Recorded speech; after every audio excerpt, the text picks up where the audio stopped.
Hello sir, नमस्ते। मैं सुरेश कनौजिया बोल रहा हूँ घाटकोपर ईस्ट कामराज नगर से। कामराज में मेरा लॉन्ड्री का दुकान है, मैं इस्त्री वाला हूँ। 22 तारीख को मेरे अकाउंट से 99,000 रुपीज़ डेबिट हो गया। 22 तारीख को 12 बजे से 1 बजे के अंदर मैंने एक रिचार्ज लिया 399 का जियो का और 350 रुपये एक जन को ट्रांजैक्शन किया। उसके बाद 1 बजे के बाद मैं खाना खा के सो गया। 3 से 4 बजे के अंदर मेरे अकाउंट से 25,000, 25,000, 30,000, 10,000, 5,000, 3,000 और 1,000 करके 99,000 रुपीज़ डेबिट हो गया। 4 बजे जब मैं सो के उठा तो मुझे आदत है बार बार मोबाइल चेक करने की, तो मैंने जब मोबाइल को हाथ लगाया तो देखा उसमें बहुत सारा मैसेज था। जब मैसेज मैंने खोला तो देखा तो उसमें से दुनिया भर का पैसा डेबिट आ रहा था। तो चेक किया तो मेरा 99,000 रुपीज़ लेस हो गया था।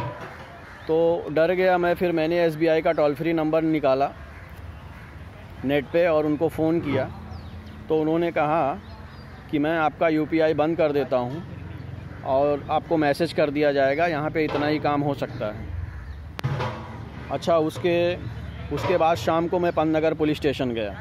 वहाँ पे एक हांडे मैडम करके 2 स्टार वाली थी, पुलिस वाली। जब मैंने उनको बताया तो उन्होंने कहा कि ऐसा है कि पहले आप जाइए बैंक में डिस्प्यूट फॉर्म भरवाइए, उसके बाद कल शाम को आइएगा, फिर हम बात करेंगे। दूसरे दिन जब मैं बैंक में गया तो बैंक वालों ने मुझे बाहर से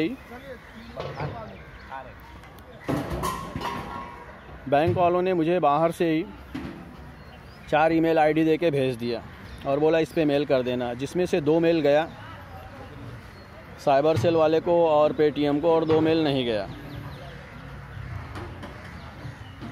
उसके बाद फिर मैं शाम को पंतनगर पुलिस स्टेशन गया हांडे मैडम के पास। तो उन्होंने जब पूछा कि तुमने डिस्प्यूट फॉर्म भरा, तो मैंने कहा हाँ, सॉरी नहीं। तो उन्होंने कहा कि उनको बोलो पहले डिस्प्यूट फॉर्म भरने के लिए। तो हमने उनसे पूछा कि डिस्प्यूट फॉर्म रहेगा तभी आप FIR लेंगी। तो उन्होंने कहा ऐसा नहीं है, तुम 2 एप्लीकेशन लिखो, एक हमको दे दो, एक मैं रिसीव करके देती हूँ, आप खुद रख लो और उसको संभाल के रखो और कल जाके उनको डिस्प्यूट फॉर्म भरवाओ।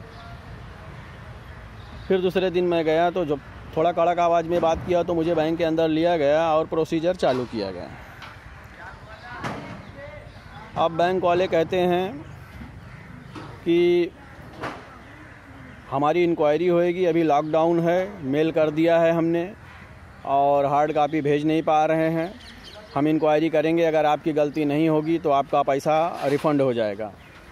लेकिन उस पैसा जब रिफ़ंड होगा उसका क्या मतलब होगा? इस लॉकडाउन में आदमी के पास खाने के लिए पैसा नहीं है और मेरे पास जो भी पैसा था वो सब ख़त्म हो गया, निकाल दिया गया। अब अगर मुझे खाने की ज़रूरत पड़ेगी तो मैं कहाँ से लाऊंगा? इस बारे में 2 से 3 दिन 4 दिन हो गया बैंक वाले से रोज़ का रोज़ आर्ग्यूमेंट कर रहे हैं हम लोग, लेकिन वो कुछ भी ठीक से जवाब देने को तैयार नहीं है और ना ही पंतनगर में कोई FIR लिखने के लिए तैयार है। वो बोलते हैं कि अपना ये संभाल के रखो, अगर आपका काम नहीं होएगा तो इस एप्लीकेशन के आधार पे हम 6 महीने के बाद भी FIR ले लेंगे। तो अब आप लोग बताइए कि क्या किया जाए, इसमें मैं क्या कर सकता हूँ? कोई मेरी मदद करने के लिए तैयार नहीं है। तो आप लोगों से विनम्र निवेदन है कि इसको ध्यान में रखा जाए और हमारी सहायता की अति कृपा होगी।